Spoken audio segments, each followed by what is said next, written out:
ese fue el inicio. Dieron estas sorpresas, o nosotros los llamamos sorpresas, pero son realmente souvenirs Ujú. en el matrimonio para que todo el mundo se llevara su bolsita de café. Era una bolsita dorada y lo probamos y fue la primera vez que, pues yo ya tenía unos 32 años, la primera vez que realmente disfruté un café, ¿no? Siendo colombiano, que eso es lo que nos genera unas dudas y unos cuestionamientos. Que digo, uy, ¿por qué? ¿No? Un colombiano no conoce de café. Pero más adelante empezamos a estudiar lentamente con algunos videos de YouTube. Ahí empecé a dar contigo muy lentamente, pero no sabíamos. Yo también, además, trabajaba en otra industria. Yo vengo del sector de la cooperación internacional, yo trabajo con paz, desarrollo, eh, o trabajaba, porque ya me dedico únicamente a esto.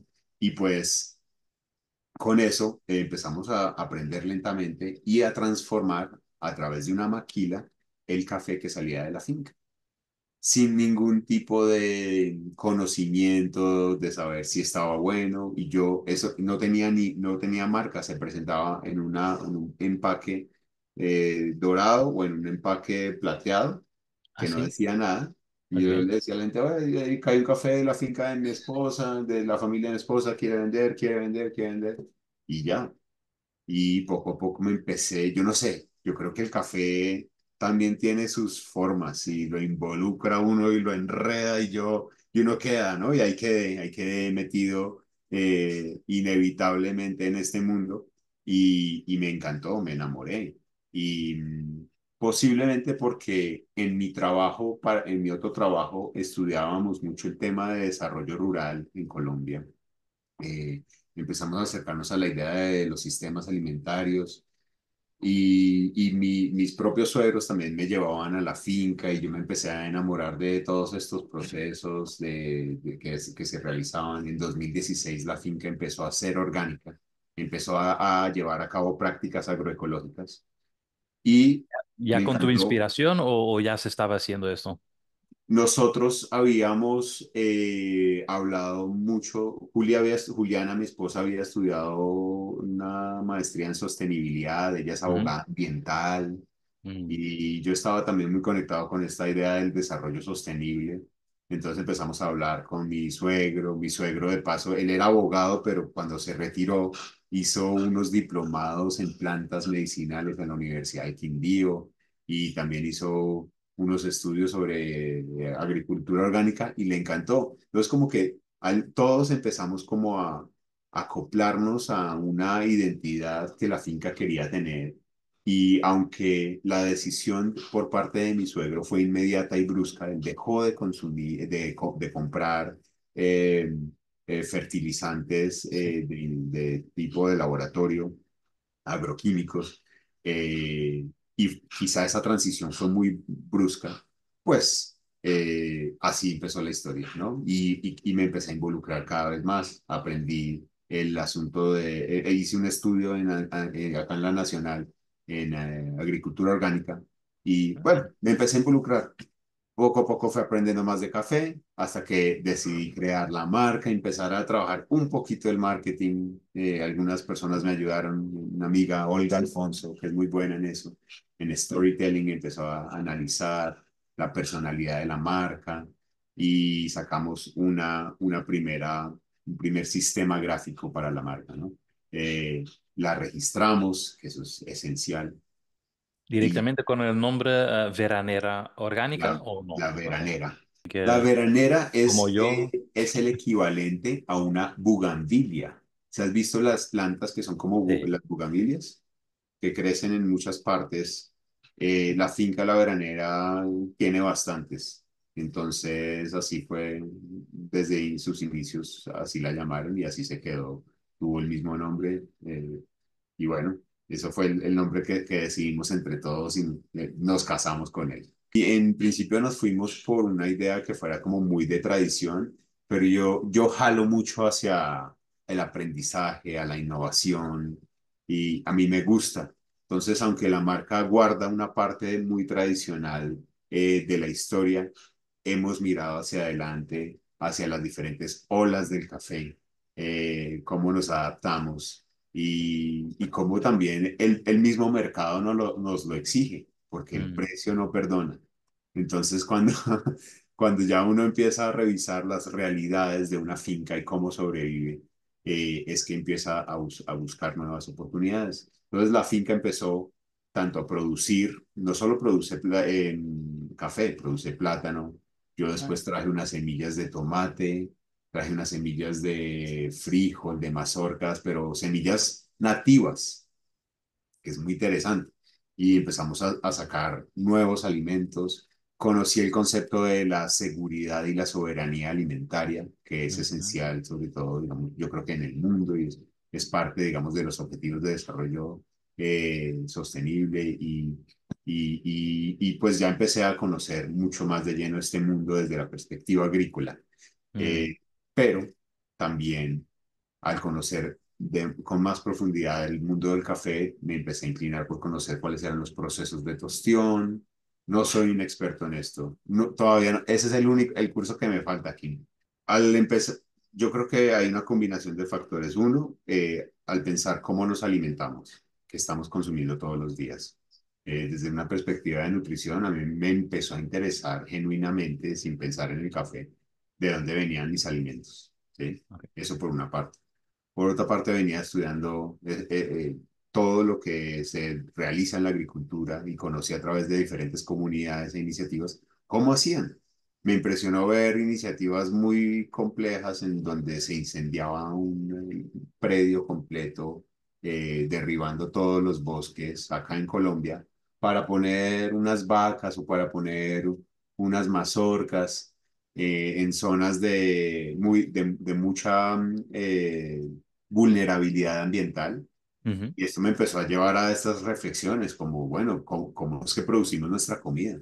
Y aprendí sobre la existencia de un fenómeno que en los 60 se llamó la Revolución Verde, que fue el momento en el que, además, a partir de una investigación que trajo la creación de armas, de algunas armas químicas, de ahí sacaron unos componentes y unas fórmulas para poder introducir el nitrógeno en el suelo y facilitar a través de fertilizantes químicos la introducción de nitrógeno. Eso, y entonces era muy prometedor, quizá en la época. Seguramente la humanidad sentía que estaba avanzando en el control de la tecnología y de la naturaleza, pero también generó poco a poco unos desbalances de tipo ambiental en el suelo, no solamente con el nitrógeno, sino que todo se volvió una necesidad. Ah, tú mm, necesitas ya, fósforo, ya te lo traemos. Necesitas potasio, ya te lo traemos. Necesitas magnesio, manganesio, boro, zinc, etcétera. Entonces todo se volvió también un mercado eh, muy desde la perspectiva, ¿cómo decirlo?, de la producción en masa y de la industrialización del campo. Y claro, yo tengo que ser muy claro en una cosa, acá hay que garantizarle a la gente la comida. Y eso es muy válido. Pero no creo que estemos en ese momento ya. Estamos en el año 2020 acercándonos al 2030 y creo que la humanidad sí puede dar ese salto hacia la masificación de tecnologías mucho más amigables con el medio ambiente, con el suelo, entendiendo los ecosistemas que una sola raíz puede contener, ¿sí? ¿Cuáles son esas interacciones entre los nemátodos, entre los diferentes bacterias que hay, entre los hongos, que ayudan a capturar los diferentes ingredientes que necesita la planta? ¿Cómo son esas interacciones? Y no desde la perspectiva de input, transformación, output, porque la naturaleza es caótica y nos lo demuestra a través de sus expresiones, de las de derrumbes, de inundaciones y todo lo que está ocurriendo, ¿sí? Y yo creo que hay una relación compleja, mucho más compleja, de la forma lineal en que el ser humano intenta pensar. Entonces, wow, eso desde una perspectiva más, no sé, abstracta. sí, Ahora yéndonos a la parte más práctica, es necesario, por supuesto, primero, un cambio cultural, Si tú en tu organización, sea tu finca, seas tú solo o tengas un trabajador y no entienden o por lo menos no creen que es posible, va a ser muy difícil. Entonces, primero, cultura del cambio, cambio cultural en la organización, en la finca, en la empresa, como lo quieras denominar. Nosotros lo entendemos como una empresa, ¿sí? Como una empresa que trabaja por la transformación de la relación de las personas con la comida, con el café y con la naturaleza. Mm, Eso sin mencionar que muchos agricultores que o sea, trágicamente esto se ha incorporado en la cultura, en la agricultura, en la forma de hacer y de entender estas relaciones con el suelo. Hay muchos, incluso personas de tradición en el campo, que ya no conciben el manejo cultural sin el uso de pesticidas, de fertilizantes, etcétera. mm, Entonces, ese cambio cultural es uno de los grandes retos.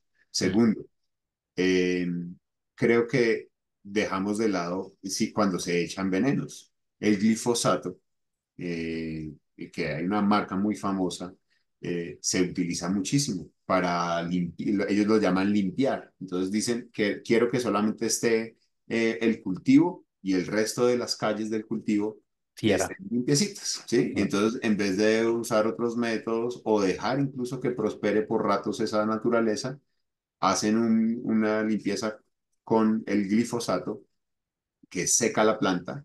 Entonces muchas veces cuando ves un terreno que está muy seco es porque posiblemente aplicaron esto. Y es que eso no se va y se desaparece. Eso se va al agua que nos tomamos, a los océanos, a los ríos, y eso también lo absorbe la planta. Y eso también lo absorbe el fruto. Eso lo absorbe el fruto. ¿Sí? Entonces, pues este es un problema. Concluir que finalmente tú te comes ese veneno. Y ya, pues esto está teniendo cada vez más impacto en la salud de las personas sí. y se está viendo en estudios y hay gente que lo niega, gente que no, que dice que no, que eso no pasa nada, pero realmente sí. O si no, cuéntame por qué para limpiar los cultivos de coca el gobierno ha utilizado el glifosato a través de una aspersión. ¿Sí? Y es que el glifosato no escoge, él no escoge que vaya solo a la coca, ¿no? Entonces, ¿qué pasa con Mm. nuestros bosques? Y lo otro es también esa relación del Y con la suelo, gente que está ahí, ¿no? Las personas que las trabajan ahí en personas. la... Sí. Mm, Entonces, es esa relación del suelo con el resto del ecosistema, entendiendo que no solamente es por convicción, sino que además el mercado más nos lo exige. mm, El 1 de enero de 2025 inicia la regulación EUDR, que es la regulación de Europa que te exige a ti para 9 tipos de productos, incluyendo el café, el cacao, entre otros, cumplir con una debida diligencia en la que tienes que demostrar que tú no has hecho deforestación. ujú, Entonces, todo está muy relacionado. No solo son estas prácticas, sino cómo yo trato el cultivo, qué decisiones tomo para tener el cultivo. Lo tengo en una relación de interacción con otros árboles que atraen los minerales que yo necesito o estoy devastando el bosque, ¿sí? ¿Qué ya, implicaciones tiene desde nuestra sensibilidad como consumidores tomarnos un café u otro cuando sabemos cómo se está comportando el cultivo? Entonces, ahí hay unas decisiones que vienen desde la producción que van a tener implicaciones tanto en costo como en cambio cultural, como en proceso, que nos van a impactar a todos. Pero pues yo lo hablo porque la regeneración es buscar soluciones desde ya para que no nos caiga tan encima. Y eso que ya la regulación europea ya está a unos exigiendo, pocos sí. meses en la puerta de nuestra casa. Deben tomarse decisiones y entender el rol de los bosques y de los sistemas agroforestales. Entender qué especies puedes introducir tú que le van a sumar a tu cultivo, que le pueden generar algo de sombra, pero que no lo vayan a ahogar, que le vayan a traer un poco de ingredientes como, o pues elementos, Ujú, macroelementos como el nitrógeno. En el caso está el guamo, que es un árbol espectacular que saca unos frutos deliciosos además. Es un árbol que atrae mucho el nitrógeno y eso es excelente. Tú pones alrededor unos cafetales debajo de un guamo y se ven los resultados, ¿sí? Se Wow. ven los Ah, resultados en sus hojas, en sus frutos. Entonces la calidad aumenta. mm, Y no, pues aunque la invitación para muchos es, oigan, empiecen a explorar qué es la agricultura orgánica, qué es la regeneración, qué es la agroecología, sin necesariamente meternos en los asuntos de los certificados, ¿sí? Que eso es otra discusión que hay que dar, ¿sí? mm, Sino mm, también en cómo empezamos a hacer nosotros las cosas desde casa, desde la sí. finca y cómo empezamos a transformar un poco el sistema alimentario en el mundo, ¿no? Bueno, entonces fue la primera pregunta y la última que me haces porque yo como que empezamos a hablar y yo me extendí y no te respondí cuáles son esas empresas y proyectos. Entonces tenemos la finca. De la finca también surgió el proyecto de café tostado que se vende en paquetes en diferentes ciudades y que busca pues también que no solamente el café se vaya al exterior. Nosotros mandamos café a Estados Unidos y en ocasiones a Europa, Ujú. pero también tenemos una apuesta porque la gente en Colombia sepa que es un buen café y que pueda empezar a apropiarse de Cultura. sí, de esta cultura. Mm, Y pues por otra parte, tenemos también un proyecto más educativo.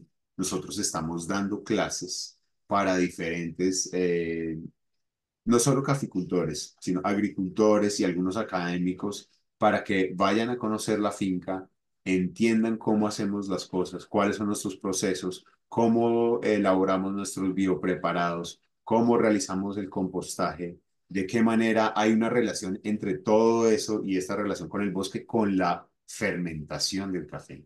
Claro. mm, Y cómo empezamos a generar condiciones en el que el suelo se vuelve mucho más resiliente frente a grandes sequías como las que estamos viviendo en este momento. De hecho, tenemos 2 meses sin que haya llovido en la finca, incluso también en Bogotá, en muchas zonas del país, estamos teniendo muchos incendios. Entonces, ha llovido de a poco, pero realmente se ha desestabilizado mucho el balance ambiental. Entonces, ¿cómo logramos hacer eso? Y por otra parte, tenemos también una experiencia más turística. Hay personas que les gusta, no quieren esa experiencia tan académica, ujú, pero quieren entender cómo funciona una finca, cómo se saca ese café, conocen la finca y al final también tenemos un grupo de baristas y personas expertas tanto en la parte de la biología, de la agronomía, pero también del manejo del proceso del café y la preparación del café para completar una experiencia completa que igual es algo que se hace en muchas fincas. Esto acá no, yo no me estoy inventando el agua. Y también la diferencia, el valor, es nuestra apuesta sobre la regeneración del suelo y sobre cómo entendemos cuál es este ciclo para elaborar un café de la calidad que estamos logrando, ¿sí? Y por otra parte, mmm, tenemos ya nosotros, pues por el lado de la veranera, en el café tenemos proyectos, pues ojalá, y por eso estoy tomando tu curso de tienda, de eventualmente montar una tienda de café. Pero eso es un mm, proyecto que todavía está en elaboración. No tenemos la urgencia de sacar, como ustedes proponen a veces, tenga el café en 6 meses, la tienda de café. No, lo estamos creando con un poco más de tranquilidad y mm, queremos consolidar la idea, el modelo de negocio bien. Eh, Café sensible para mí es una conexión con uno mismo, la capacidad de poder entender que dentro de una taza de café hay sol que cayó en el suelo, hay agua que cayó, viento que le pegó a una planta, que empezó a desarrollar un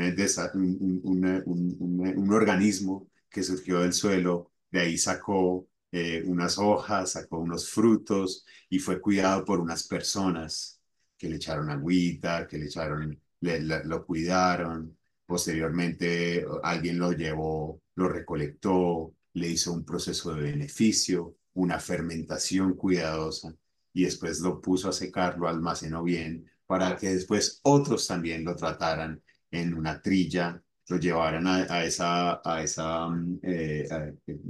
máquina gigante que es la tostadora y con mucho cuidado y mucha sensibilidad pudieran sacar la mejor versión de ese café.